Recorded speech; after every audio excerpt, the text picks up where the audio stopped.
Good morning, good afternoon, good evening. Welcome back to After the Buzzer. I am your host, Couper Moorhead, and we are talking about the Miami Heat's 102-98 loss to the Houston Rockets in what was a close game, but not officially a clutch game until a three fell in the very final seconds when the game was already decided. The Heat's losing streak extends to 10, and if it wasn't a losing streak, this is another game like the last one against Detroit where you feel like the Heat played well enough to win.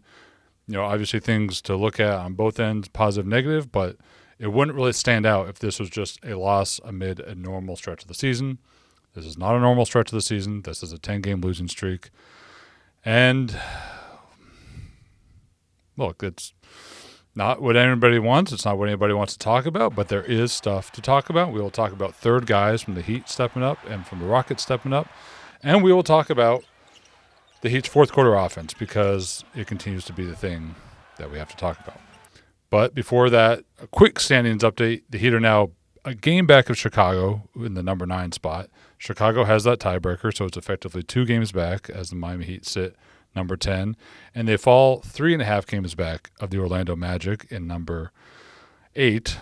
And functionally, Orlando has that tiebreaker now due to division record. That's still up in the air, but you know, after the Detroit game, it became all but a certainty that Miami was not going to be able to climb out of the play-in. It is not a certainty that they can't get into the 7-8 bracket, but again, every loss pushes them down a little bit, pushes their odds a little bit more out of reach as far as getting up to the point where we only need to win one playing game instead of 2 playing games, or winning at home versus on the road. So that's where they are right now. We will continue to update there. This was a game where the star scorers, the lead guys on both teams, did not really have great nights. Bam Adebayo had 16 points on 13 shots. Tyler Hero had 8 points on 11 shots with 6 turnovers. Bam was again seeing a ton of bodies in the paint, trying to create for himself down the stretch with, there's a lot of size, a lot of Houston size and length in front of him.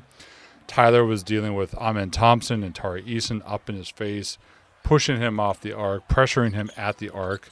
He only took 1 3 tonight. This continues to be a trend that we've seen. It comes in different ways and different shapes and forms, but teams are trying to push Tyler off the arc. And there just hasn't been enough creation around Tyler to get him the ball, clean looks from 3, to get him catch and shoot looks, because so much of what he's having to do has been on the ball. And when you're on the ball and teams are pressuring you, going over handoffs, going over picks, and pressuring you in that way, it's just going to be really hard to get a lot of clean threes off, which is why he only took 1 tonight. On Houston's side, Alperen Sengun, 8 points on 14 shots. Jalen Green, 6 points on 13 shots. That's a season low for Green, almost a season low for Sengun. You do that to any team's top 2 scorers, you feel like you're going to win the majority of those games. Green was having trouble with getting straight line drives. He was having trouble using his athleticism against Miami as they pinched in on his drives.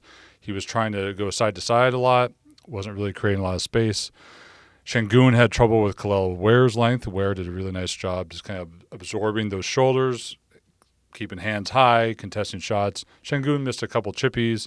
He missed a bunch of free throws, but Kel'el generally played him well. Bam obviously uses physicality well. So they really limited Houston's top 2 scorers.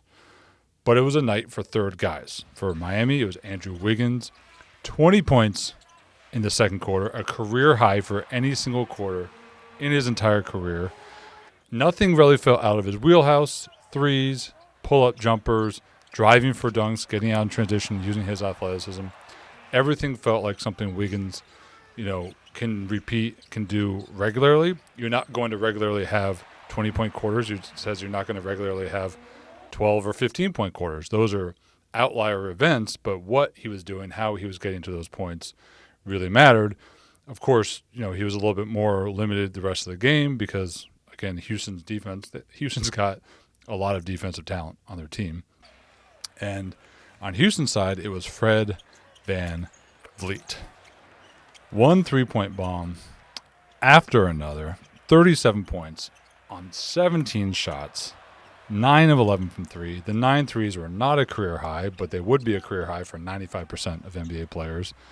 Houston's offense survived on creating turnovers, which we'll talk about, on offensive boards, and on VanVleet kind of saving their half-court offense when a lot of it was jammed up and kind of sloppy and stuck in the mucky muck.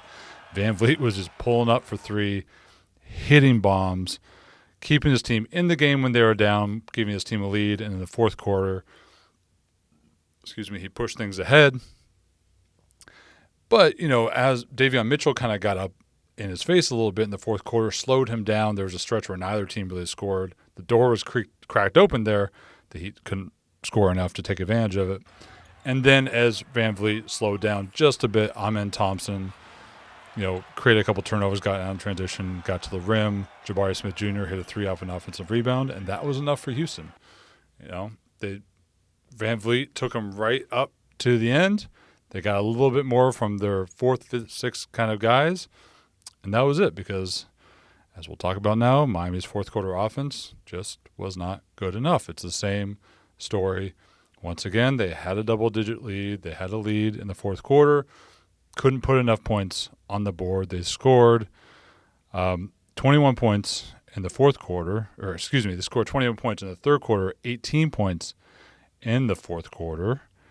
And it's a similar story as far as they were shooting really well, shooting well above 40% from three. And then the second half, they shoot 3 of 12 from three. Not getting very clean looks down the stretch as the defense tightens up. Turnovers really hurt them tonight. They had 21 turnovers, and 17 of those were Houston steals. 17 live ball turnovers. That's an opponent season high in any Heat game. The previous season high was 14, so 17, taking it a step above. And I think a lot of what you're seeing is just it's a creation issue. They don't have guys setting up Tyler and Bam, so Tyler and Bam have to set up so much for themselves down the stretch. But, there's spacing issues, turnover issues against pressure, threes not falling when they do get the three-point opportunities. No matter how cold you are, an open look is an open look, and you have to take it. They're just not falling for the Heat in fourth quarters. And there's only so much you can say right now. It's not scheme. It's not anything they're not trying because they're trying everything. They're trying different lineups. They're trying different approaches to getting their looks. It's just not working right now. And right now it's about finding a way. If there's a takeaway from the night, it's that unlike Detroit where they gave up a ton of dunks and their defense was not what they wanted it to be, tonight the defense was good enough. Even with Houston shooting 50% from three, their overall efficiency in the half court was really pretty subpar, granted with some missed free throws in there. And again, it just comes back to offense. You can look at it from any angle you want. End of the day, you just got to put up more than 18 points in the fourth quarter to win games, unless you have the most elite defense in the NBA. And look, this is not charted territory for the Heat being on a 10-game losing streak. It's not where they want to be. It's been well over a decade beyond that since they've had a losing streak like this. And other than 2 games, they've been in almost all of these. They've all been winnable games. It's just come down to fourth quarters, come down to clutch minutes. They'll have another chance on Sunday. The Charlotte Hornets are coming into town. The vibes may not be immaculate right now. You may not be feeling great vibes, but the vibes are recoverable. So time to put everything behind you. Forget about the streak. It's all about the next one. Go see a good movie. Go see Mickey 17 or Black Bag. We'll do it again on Sunday. We'll see if the Heat can end their streak, because all streaks come to an end eventually. Just like all shooting slumps come to an end. Even in fourth quarters, the shooting will come around eventually. Losing streaks will end as well. It's just a matter of time, and there's always the next one. It's still March. There's still a game every other day. They've got more opportunities coming up. So until then, this has been After the Buzzer. I'm Couper Moorhead. Thank you for joining me, and we will see you soon. Take care.